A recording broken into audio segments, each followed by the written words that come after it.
Notice of this meeting was provided to the Westfield Leader, the Union County local source, and advertised on January 7, 2016. Notification was sent to the Star Ledger, promptly posted on the municipal public bulletin board, and filed in the office of the municipal clerk, informing the public of the time and place according to the provisions of the Open Public Meeting Law, Chapter 231, PL 1975. Good evening, everyone. Up front, I'll apologize, my throat is a little raspy tonight, so I'll try to be as clear as I could. First, on the agenda is a presentation to the Liquid Church. Annie, come on up. I'm your group.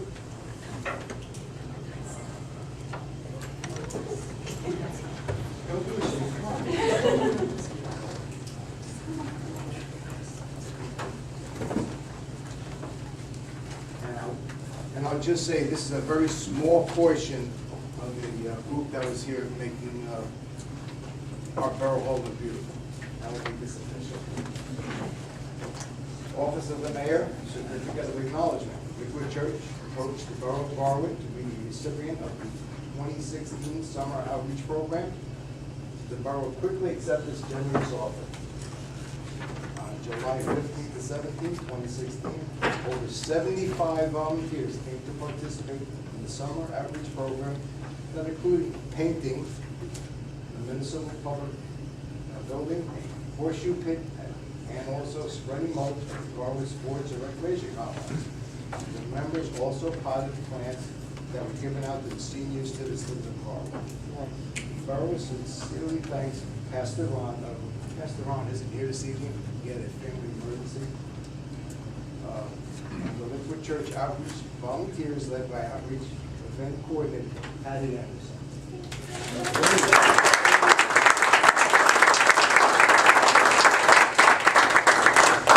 Tremendous donation to the citizens of the Borough of Garwood. Lastly, but not least, Liquid Church, located on Center Street, will begin their services on October the 9th, 2016. And we hereby welcome the Liquid Church to the Garwood community and look forward to the continuing relationship with Liquid Church. Thank you and God bless you.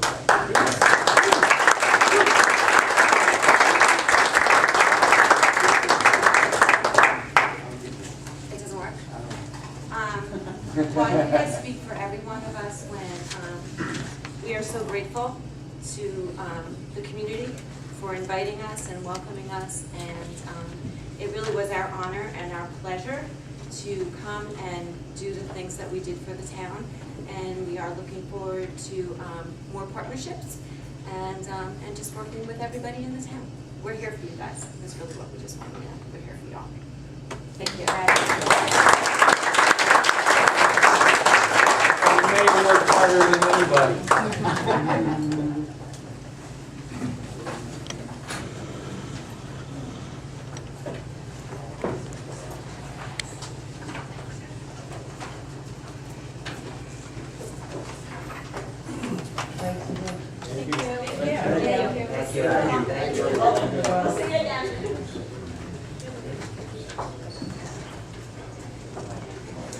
We will continue on with regular business.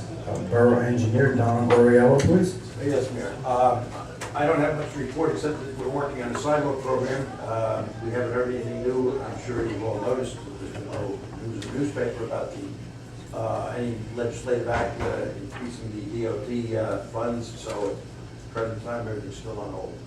So nothing much in that regard. Any questions for Mr. Goriello? Hearing none. Borough Attorney Robert Renaud.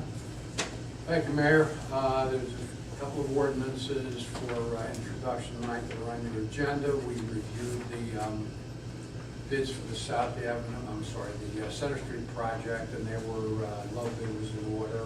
There's a resolution on the agenda, on the consent agenda for award the contract. I think that's all I have for you at this point, Mayor. Okay, thank you. Any questions for Mr. Renaud this evening? Seeing none. Ms. Ariema, do you have anything for the council this evening?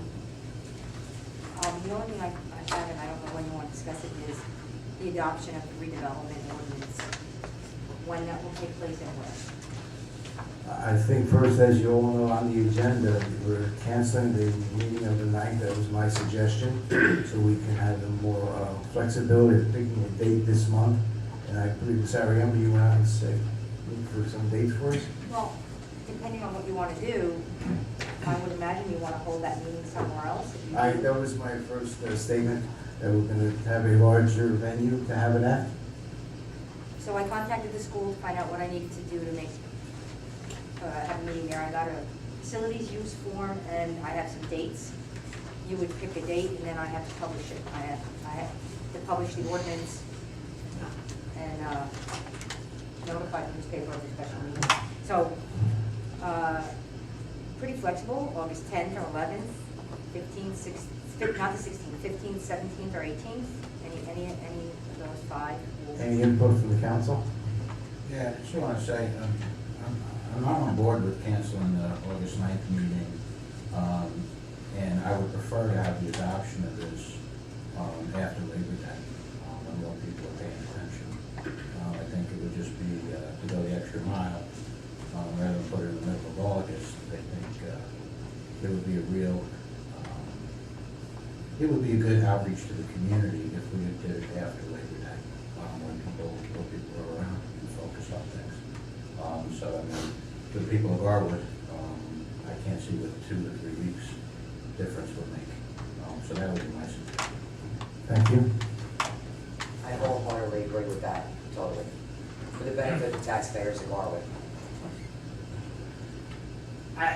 What difference does a couple of weeks make? Let's do it after Labor Day.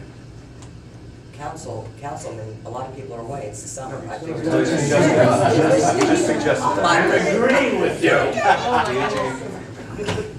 That's great. Thank you, Councilman. Welcome. I thought you were gonna hit me. I'll get ready to hug you, you joker. Okay, with that thought in mind, it looks like, What the hell's the difference?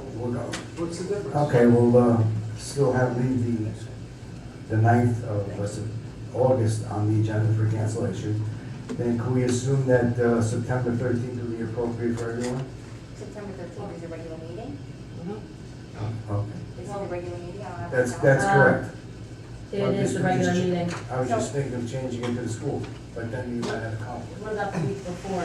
It's after Labor Day, but it's I don't remember my calendar. It's when a special And meeting The only would be thing held. is that I didn't check that far into the future with the school.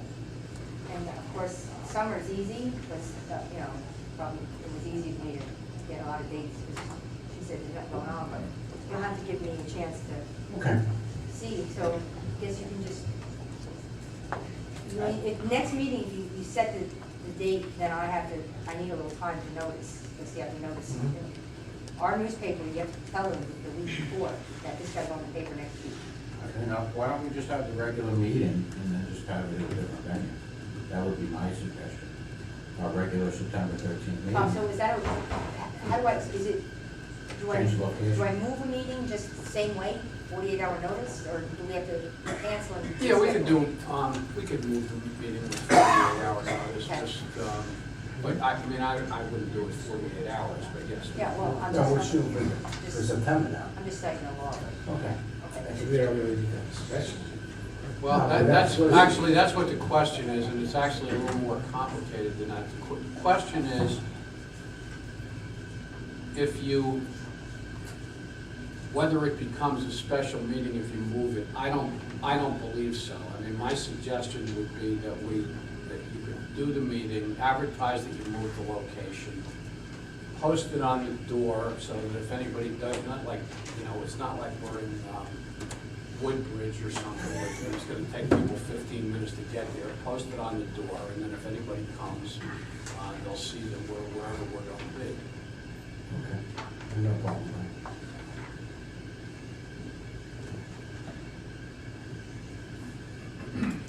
Okay, so you want to adopt it at the, what was the date of the meeting? Well, we want to put it up for a vote on the 13th of September. Okay, that's all I need to know, so I gotta. Assuming that we Send it to the paper. have the first reading tonight that passes. Okay, But then, that's another question. I haven't checked on everybody, if the school's available. No, I didn't say. And if they're not, then I'll let you know. Okay. You can give me direction for the next council meeting. Can I ask one last question? I'm sorry. Does the, setting the ordinance in motion, is it supposed to be 2 meetings? So do we set introducing it at 1 meeting and then the next It's meeting? on, it's on the agenda for tonight, for the first reading. I would support tabling it to, you know, again, provided that Tina finds that it's September 13th, tabling it to the 23rd in August, and then we could have 2 consecutive readings, a vote for introduction and then a vote to adopt on the 13th. That would be my. Joe, can I ask you, it's because your school board meeting is on, do you know if September 13th is the board meeting? No, it's tough. Because they meet on Tuesdays. They usually do, and it's usually around that time. Yeah. They're usually the third Tuesday. Third Tuesday. Okay. Yes, yeah, I think August is a little weird, so it's early. Okay. All right, well, once you get to it, you officially, you know. Well, let's go through the agenda and see Okay. what happens. Okay, I don't have anything else. thank you. Any unfinished business for the council this evening? Seeing none, any new business? Okay, we'll move on. Comments and matters for discussion from members of council. Councilwoman Kukrow. Thank you, Mayor. I do have a statement here. I did go to the Union County Freeholders meeting last week, as it was my turn on the rotation for council members. Thank you to Councilwoman Tedisco for setting the schedule up. You may want to rethink this, especially with someone like me that has such a low opinion of the heavy-handed government. I, of course, am a little biased going to these things, but I like to be a good little soldier and do my duty as your councilwoman. You can rest assured that my opinion has not changed, as they seem to do nothing much except pick their pockets and spend our money. This meeting, however, was a little different, as our freeholders implemented a great program called the Seniors in Motion, and it will give me a chance to speak on behalf of Garwood seniors. I would like everyone to rest easy, as I was on my best behavior. I was polite, very professional, put my pantyhose on, dress on, and I smiled throughout as I spoke. I'm ready to do battle on behalf of Garwood senior citizens. The Seniors in Motion program is going to supply vans to multiple towns for transportation for our seniors. Unfortunately, these vans, for whatever reason, and trust me, do not want to speculate on who received the contract to supply the vans that we ultimately paid for, have no lift for the elderly, the disabled, and the like. As we discussed at the last meeting, we were going to try and see if we could get a monetary stipend in lieu of vans, as Garwood already has a very nice van with a lift. Not to look a gift towards an amount, but I assume most towns were taking the van. Only Westfield wanted a deviation, that was for a smaller one. I'll have to find out they were able to have that addressed. The mayor sent a great letter to the freeholders asking for the money instead of the van, so this meeting was a great time for me to see if I could further our cause. When I introduced myself and started to speak, I noticed lights on the ceiling. I thought, oh great, a meat hook without the hook. Red, green, and yellow, I better talk fast, which is what I did. The Honorable Mr. Bergen said they already received a letter from our town and would take it under advisement. I thought, okay, I do know what that means. I replied, I did understand, but thought it best to be their person to give them a face with a name and representing our town and seniors. I stated our case very eloquently, let the chips fall where they may. He directed my inquiries to a Mr. Frank Guzzo, the Director of Department of Human Affairs. I only had a very few questions. He was very pleasant, very amicable, and was very eager to answer anything I had to say. The cost of the vans was one that we ultimately paid for anyway. How long do we have to keep the vans before they can be sold? Figuring that would be a good way to get the money, get the van, then sell it to use for the seniors for years to come. However, I'm still waiting for that one particular question. He did call me up with the price of the vans, which was $32,000. I assume in all things government that the wheels will have to be falling off and rusted and worthless by the time that condition has been met. But I tried. Once again, I asked the van questions. I figured since I was there already, I mentioned the matching grants issue. I stated my case again very pleasantly. Everyone knows how I feel about matching anything. No need to go into it again. I did say we did not use our recreation grant this year, as we were trying to not spend the taxpayers' money, trying to be frugal, and we couldn't match the funds. I looked at the red, green, and yellow lights and said, yippee, I did not exceed my time, so no hook for me on this day. So I sat back down. Frank Guzzo, who I must say was very pleasant, he came up to me directly after the meeting. I asked for his card. He ran right down to his office to get one. We had a 10-minute conversation. He understood our plight, but ultimately they're not going to substitute money. But I did leave there with some hope. As we left him, I said, how can we get some Republicans up there? He just smiled, as I still heard him chuckling as the elevator door shut. Freeholder Hudak, not as pleasant, although he spoke about my matching grants abhorrence, and pretty much said he thinks they are just wonderful. As we were walking out to the parking lot, Freeholder Granados came up and introduced himself to me and said he thought what I had to say was a very reasonable request. He would see if anything could be done. I asked for his card, shook his hand, and thanked him. As I walked away, I'm going to take that out.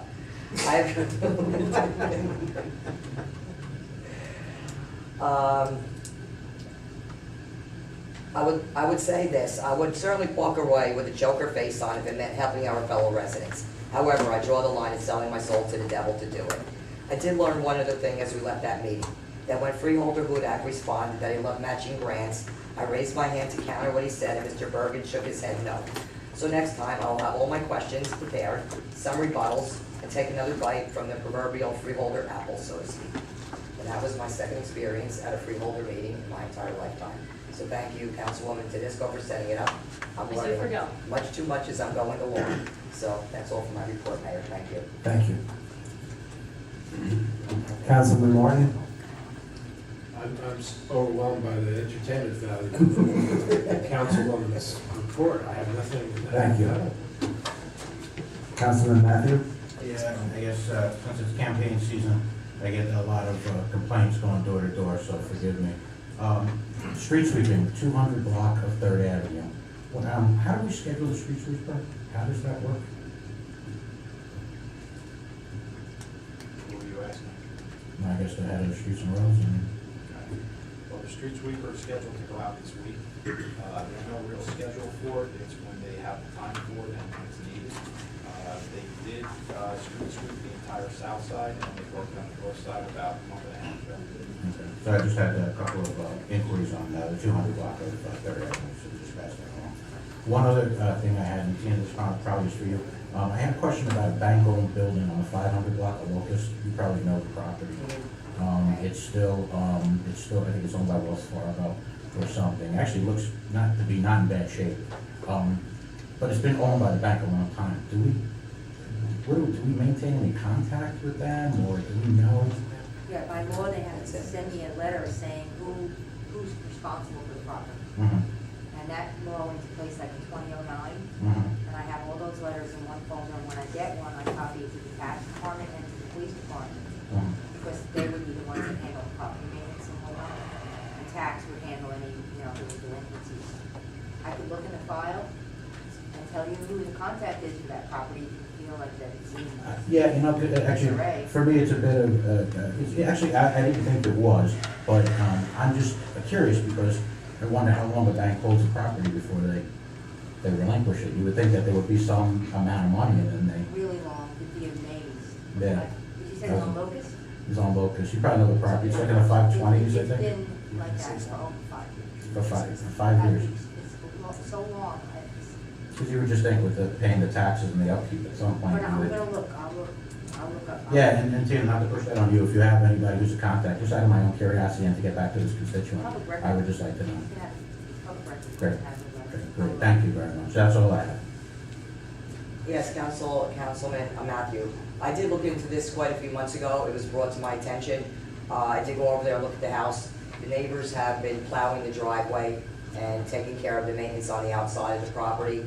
I did speak to Chief Underhill about it. He was very gracious and very informative. Try getting through to a bank that has a property that's gonna go to sheriff's sale foreclosure. Good luck trying to find anybody that'll deal with it, but he has been all over it nonstop since it was brought to his attention, and that was a few years ago. I mean, I know the house, I know the people that live right around it, and I also know that they've been trying to maintain it. That's why it looks so good from the outside, so quite frankly, they would have done themselves a big favor putting it on the market, gotten it sold while the market has been doing so well, but as with the banks, you just can't. But they've been looking into it for quite a few years already, and Underhill's been all over this. I'd just like to confirm that she's absolutely correct, because even I had my 2 cents into it. It's been a big problem. Thank you. Okay, here we go. Councilman Sarno? The only quick note I have is, when you look at the liquid outreach, I think you were a little humble, and I think that people need to know that the mayor was out there working at 95-degree heat, putting out mulch, out here painting and really helping out as well. Nice job doing that. It's good working with you. Thank you. And also to you.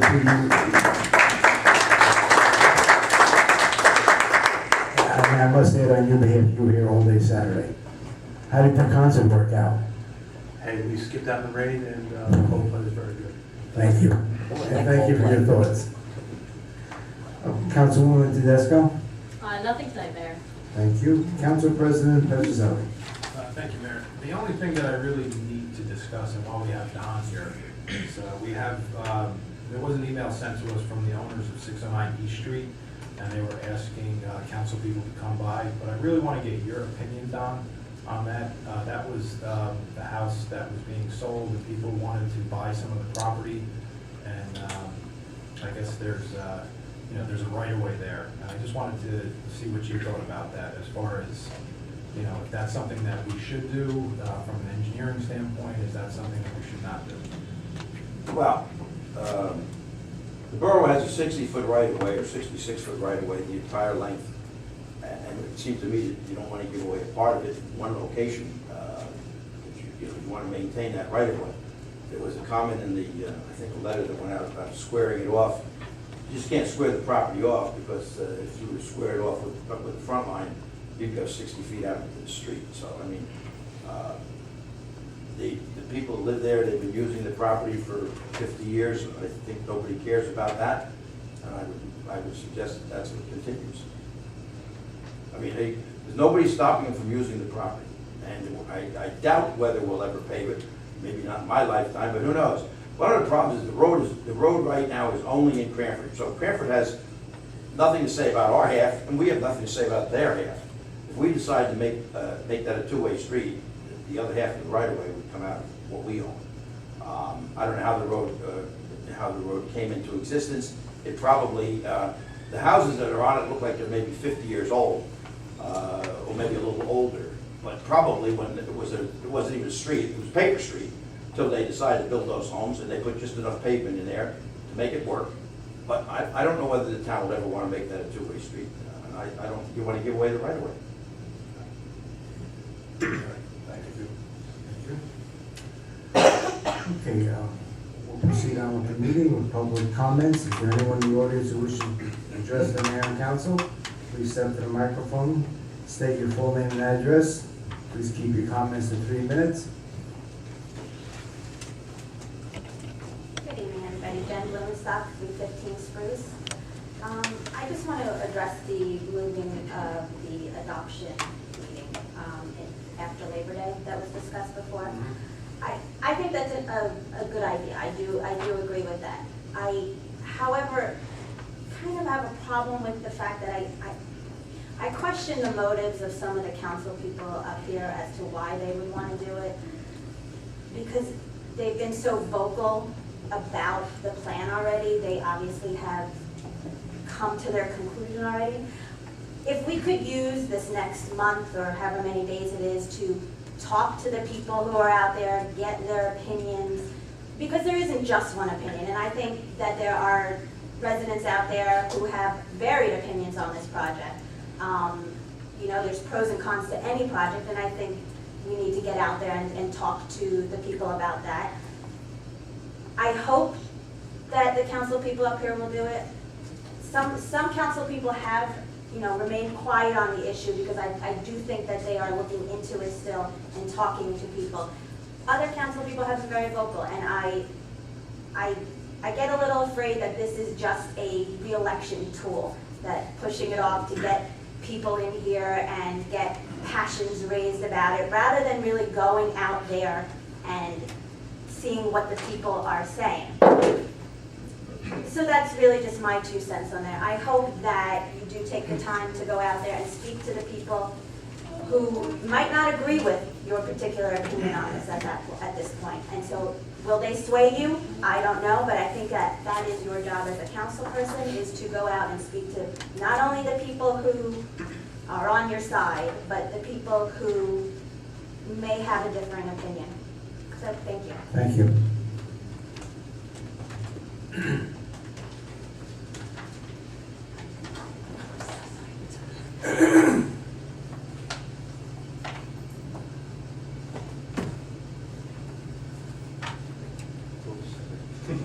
My name is Keith Locke. We're the owners of 609 East that came up a minute ago. I'd just like to clarify something Mr. Goriello said. I'll just give a little background to it. We have a very commendable young couple that wants to buy our house. They love the house. The only hitch is this property situation where, because town property cuts across our backyard, the understanding was that it would not be able to be used for a fence because it's town property. Therefore, there's no way that this arrangement with a closing, actually, of course, I don't suppose the council really cares about that, but it's very close down the road. We have a house we're supposed to close on up in Warren before too long. So it's very important that we get clarification of this. Mr. Guariello, I think, you say again, please, what you did say as to being able to use it any way we want or something like that? Like what I basically said is that you're using it now, and no one's bothering you about Oh, it. yeah, right. And I think with the discussion about fencing it in came up at the last meeting, and I think you were talking about buying the property. You probably could buy a fence and put it up, and if and when the town ever would ask the people to remove it so that they could use the road, you would have saved some money on the deal. I don't see why anything's going to change. The borough's not, I don't see the borough looking to do anything in that right of way for a long time. But I don't think they should give it up either. It's a public street. And we have, if we start cutting up our public streets, we'll be riding on the sidewalk soon. So, I mean, I would suggest that you just continue to use it. Mayor and council, I think, you can't go to the planning board, but you can get, I think, relief from the mayor and council to put up a fence that would encroach into that right of way until such time as the borough decides to use it. And if, that'll probably be when the young man wants to buy it, his grandfather or great-grandfather. But the borough would still have the property. And everybody in that block on Locust Street, everybody lives on Locust. They have no frontage on Rankin, but they all go right to the back. Right. So I don't see what's going to change. And even the neighbor very close to us, you're referring to, put in blacktop from Rankin to their house on Locust, been using for decades. So I'm just bringing this up because there are very critical situations household-wise at stake. And I know, I hope it's all right to say this, but I know I'm sure a very major factor that entered into folks taking these very responsible jobs that you have, involving a lot of sacrifice. We realize that. We appreciate it very much. But I was thinking about it today. I think that along with your prime responsibility to maintain the principles of the Constitution, that there's a human factor enters into your wanting to do this job that you're doing, appreciate it, and that involves wanting to do as much as you can for others, compassion, understanding, and that I would suggest that runs right alongside maintaining the principles of the Constitution. So I don't know if that appeals to anybody here, but we do have a situation. The cutest little guy here would be staying inside the fence.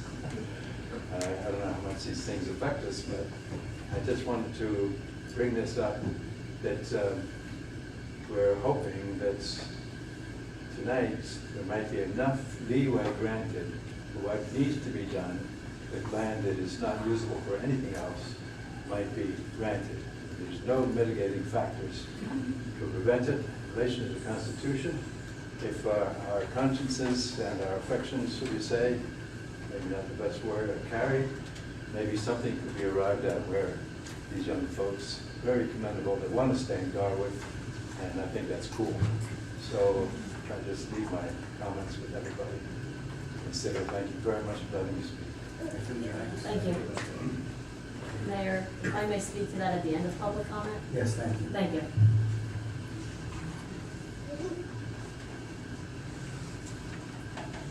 Jean McCall, 119 Lowell Avenue. I have a question about the paving on Lowell Avenue.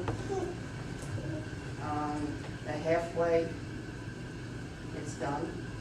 Is this the way it's going to be? It's completed now, where you have from center to east, one side down from the curb to the middle, from East to Oak, same thing. And then when you get from Oak to New Street, it's a patchwork. We have patches all over the place. I understand that's not our job, it's the water company. Yes, the water company really had no obligation other than repair the trench, which was a 4-foot wide swath through the town, and then it would have been very checkerboard because they would have had to make connections. So they agreed, and it took some doing, to get them to pave the side of the road where the water main was. And the reason that being is that all of those connections were dug up. On the other side, they would, I guess, tar up the road, and they weren't digging the road up on the other side. So what you'll find now is the one side of the road is paved completely, the other side of the road doesn't have any disturbance. In the particular block she's talking about, I believe the water mains moves from the south side of the street to the north side of the street. So there were bigger trenches for some reason in that block, and they repaired the big trenches, but there was no sense of paving the entire road. So that road also has never been reconstructed. The roads that we ran the entire pavement on, we ran it halfway through, were roads that we had already paved within the last 6 or 7 years, and we felt that if the water company was going to do anything, they were going to have to at least pave half the road. So I think it was a compromise. Like I said, they could have run just a 4-foot trench down and just paved what they disturbed. They agreed to pave half the right of way. Have you been down Little Lebanon? I've seen it. I have. Huh? Yeah. And you think that looks great to be living on that street the way it is, and you got patches in front of your house now. It was better before they did it. I got neighbors coming to me going, is this completed? I'm like, I would assume, but I go to the meeting to find out because nobody else wants to come. That particular block has not been reconstructed. There are patches from one end to the other, old and new. And that's what happens today when a utility company does repair work. Whether it's a sewer connection repair work, a new sewer, or a water service or a gas service, the same thing happens. You dig it up. Asphalt is good whether it looks pretty or not. It's good in its structural part. So they've paved the road satisfactorily to meet what they're required to do, and that is to repair a trench that they made. Their trenches most of the time were as big as this table. And I know there's a lot of them, but there's a lot of houses. There's 18 of them, there's 18 houses, there's 18 trenches. Mr. Borrell, if I may suggest, can we put this on the 2017 DOT grant? Sure, we haven't done that yet. Well, I'm saying yes. Yeah. At least we can start with that and see where it takes us. Okay. And I just have one question, Don. Being that, Mr. McComb brought this up, is there any responsibility once they do this and they have all these little patches all over the place? If this decides to come up in the next winter, do they have any responsibility to come back and, make it right? Utility companies are always responsible for their trenches.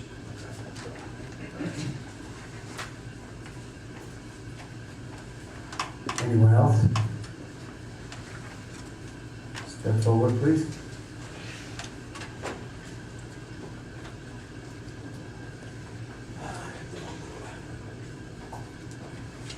Good evening, Mayor. Council Bruce Patterson, 325 Willow Avenue, and I live on Willow also, a couple blocks from Gene. But actually, first, I'd like to thank you. I did mention about the little hole that was forming, and it was filled, I think, the next day or the day. Call the next day, Bruce. Did you do that? Call that night, call the next morning. All right, but anyway, and yes, I appreciate it, at least then, paving half the street. I understand what Jeannie's saying. I mean, it just doesn't look right, but, it is what it is, and I understand your obligation. I appreciate you kind of twisting their arm to actually do half the street instead of just leaving it as that. It was an ugly trench repair, and I understand their obligations, and I appreciate what you did in enforcing it to at least pave half the street. So thank you very much on that. Possibly, could somebody explain about the status of the DOT, the transportation funding? Only because, Christie, I don't know what he's doing. Is it done? It's on hold. It's still on hold. Yes, that's Okay. Mr. Borrell reported. Yeah, because down in the county, they're talking like $15 million worth of transportation plans that are on hold. Well, we happen to happen at the wrong time. We got two national conventions that are, I think, taking up some of the politicians' side So when maybe when the legislators come back next week, they'll get to work on it. Yeah, thank you, Chris Christie. And the legislature, but anyway. And just moving forward, and I thank Ms. Blumenstock for bringing up the dialogue, opening up for the public to at least speak on the upcoming redevelopment plan. And actually, I do have a question, and it's kind of overarching, but if our borough attorney, Bob Bernard, can explain the process of moving forward now that we left the planning board, it's now the redevelopment plan, so it's now in the council. And everybody here on council really doesn't know possibly their authority, what they should be doing. Can they actually tweak the plan? What kind of input? So if maybe when I sit down, maybe Attorney Bernard can actually give the public and the council people enough information so they understand their obligations and responsibilities. And it seems like this is a very important portion of the process.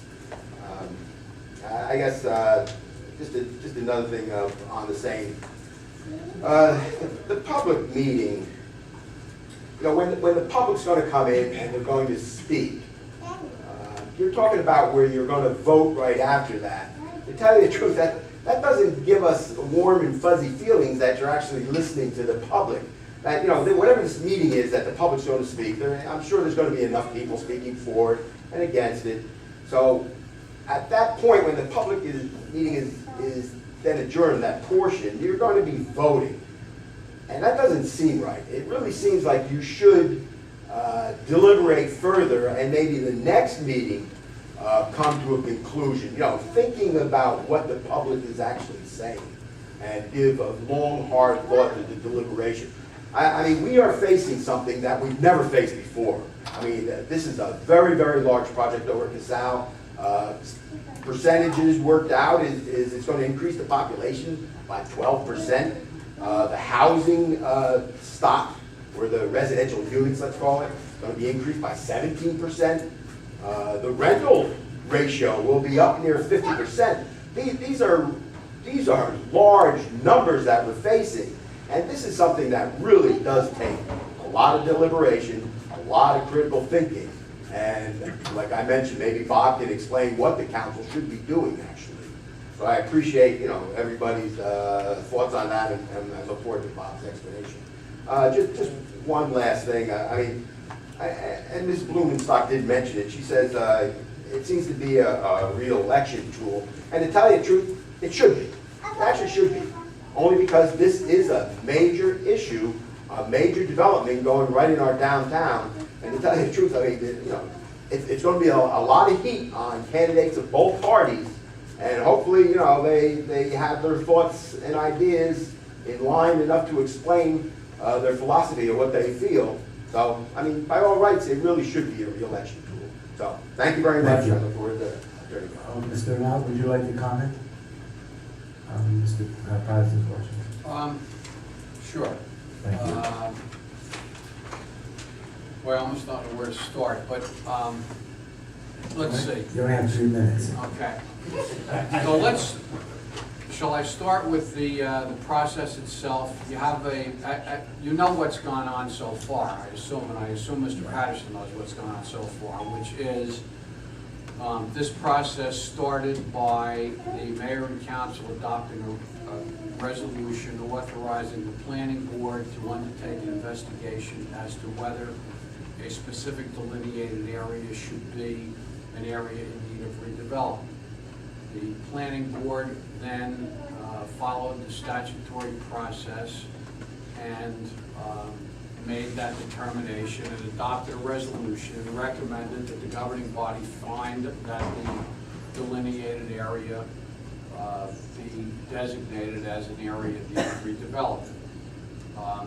The governing body then adopted a resolution declaring the area to be an area in need of redevelopment. And then at that point, there are 2 routes that can be taken for the development of a redevelopment plan. One is for the governing body to prepare a redevelopment plan. The other is for the governing body to direct the planning board to prepare a redevelopment plan.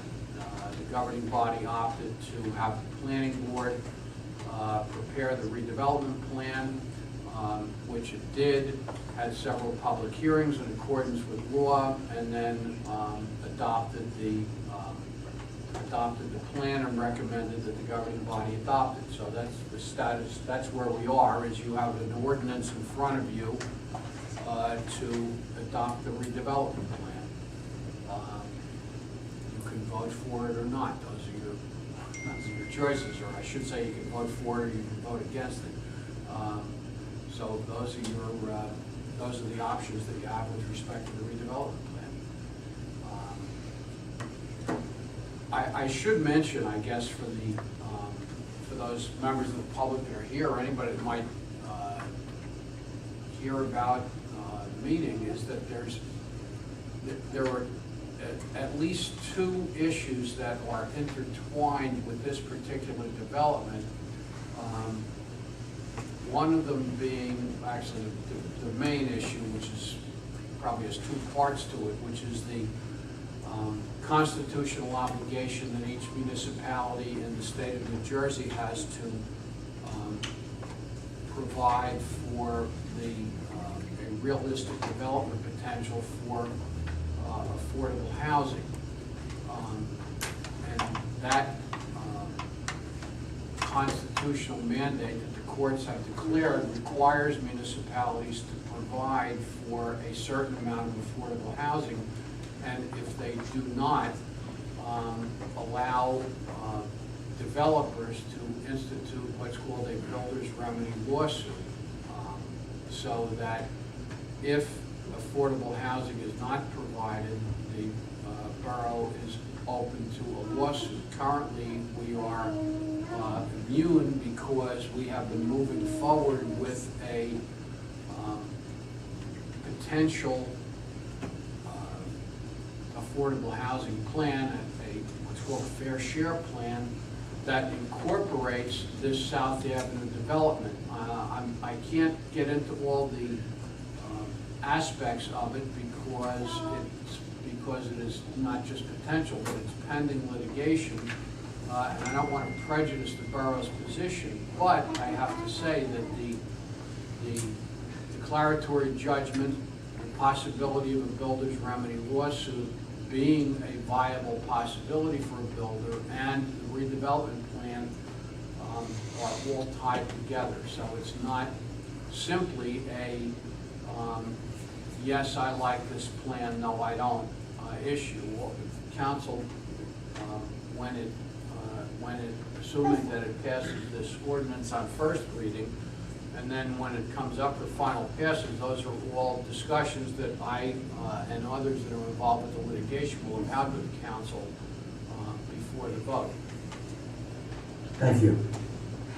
Anyone else like to come up to the microphone?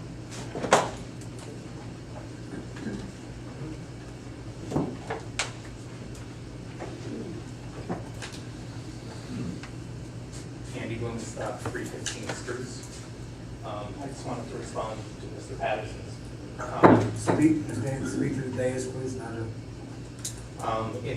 In regards to this being an election tool, I think it's certainly an election topic, and I think all the candidates need to be talking about it, because if this is something that does happen, you know, there's other implications that whoever is elected will have to talk through as a future council member.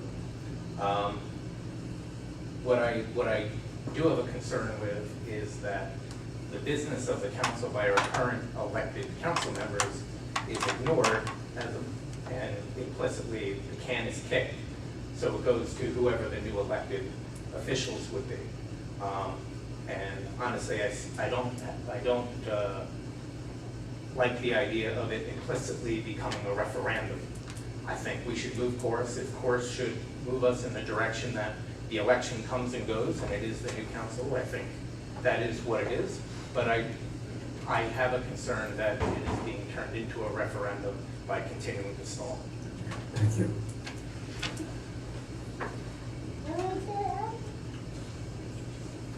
Councilwoman, you want to say a few words on? I did. I wanted to thank Mr. Locke for coming here tonight and speaking on this topic, since it was brought up at the last council meeting. And in response to that, I know in the past week, I haven't been able to go over to your property, but I would like to take a firsthand look. And I believe the mayor has taken a look. So Mayor, if you have anything to share on that, Ms. Ariana, I know you've worked with Mr. Locke on this. If you have anything to share, I'd like to hear it.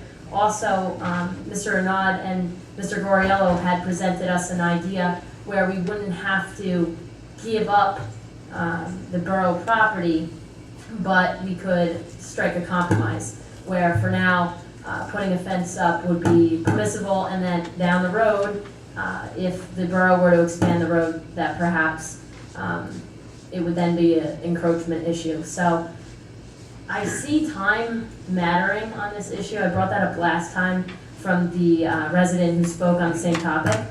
And so I would like to see us have something on for the next agenda to at least vote. And whether we vote yes or no, at least we should give the residents an answer.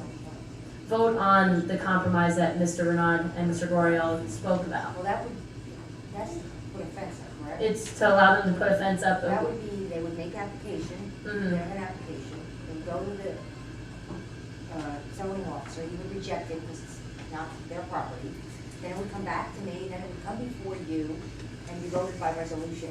And that would have to be prepared, that has to go through the process first. Okay. And then by resolution, you would either authorize them to put that fence on or not. And then that's when it would still be a temporary, not a temporary, but not a, We wouldn't be selling it or giving it, No. not that we would be selling it for an amount, but. Permission for them to put something in the borough right of way, Mhm. which is done by resolution of the governing body. So that's, I you guess- shouldn't vote on it if you don't have it. Okay, so once the application is submitted, I would be in favor of at least voting on it. I believe you deserve an answer sooner rather than later, so I guess I'm encouraging you to put an application in. In the meantime, I know I'll stop by the property and take a look by myself, and I encourage the rest of the council to prepare their opinion on that. So if that day comes, we're ready to vote. Thank you very much. Thank you. Your Thank you. input is very, very valuable and positive. I don't want to throw anything in that might complicate it, and maybe it's not resolvable, but the closings on these houses are probably before the next meeting. Is there any way that anything could be, We need that application first, though, right? Right. There's a process for putting a fence up. It starts with an application that take it out, there's also online, deliver to my office, with a fee. I It's guess you could assume kind of that you may receive that application and maybe you could discuss if you would like to consider that, but you don't have that in front of you and you don't have. We need the application first regardless, it sounds like. You should It's have. out where it's going. Yeah. Right. You don't have to find it, have to look at it. I mean, you can't have the fence, you know, for example, if it's a solid fence, you can't come out to the street because you've got sight line Because issues. it's a corner You know, lot. it's gotta be. Right. The corner lot, there's an ordinance that says it's going to be 4 feet, all these things have to be addressed. So, Okay, so, Mr. Locke, do you understand the process better now about getting an application first or submitting one? is that just like from the building department fence I permit? don't know. Just come see me tomorrow if you want, and I'll help you with that. Consider it done. Thank you all very much. We really appreciate your Thank you. interest. Also, as pertaining to the last meeting, I was abstaining on this total application, so I said carry over from meeting to meeting. Yes. Okay, thank you. I just want to make Unless you sure. change your mind. Okay. Okay, as I said, last call. Seeing none, I'd like to close the public comment portion. And you'll have a motion to adjourn this meeting. Second? All in favor? Should we continue on? We'll take a 2-minute break, council.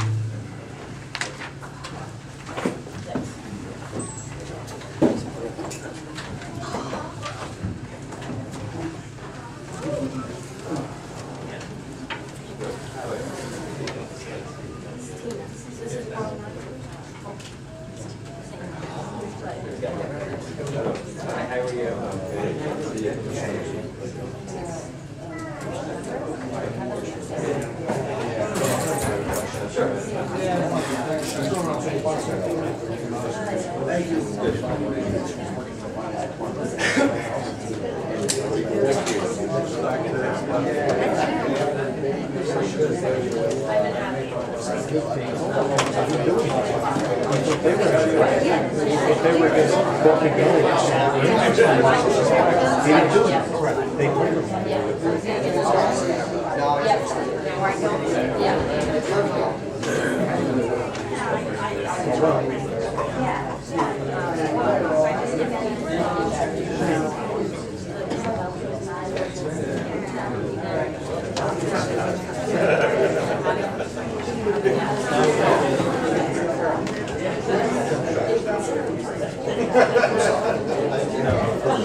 Or let the new owner do it? Well, no.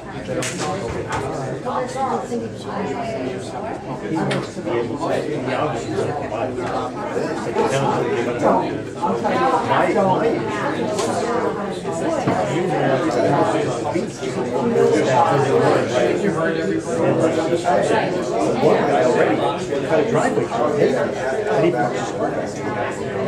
And he's been doing it for 20 years. He just, he actually, We're having a good time, so don't drive over there on it. I mean, putting up a fence is well, this is he bought the house. All right. And the person who here, and the guy who bought the house.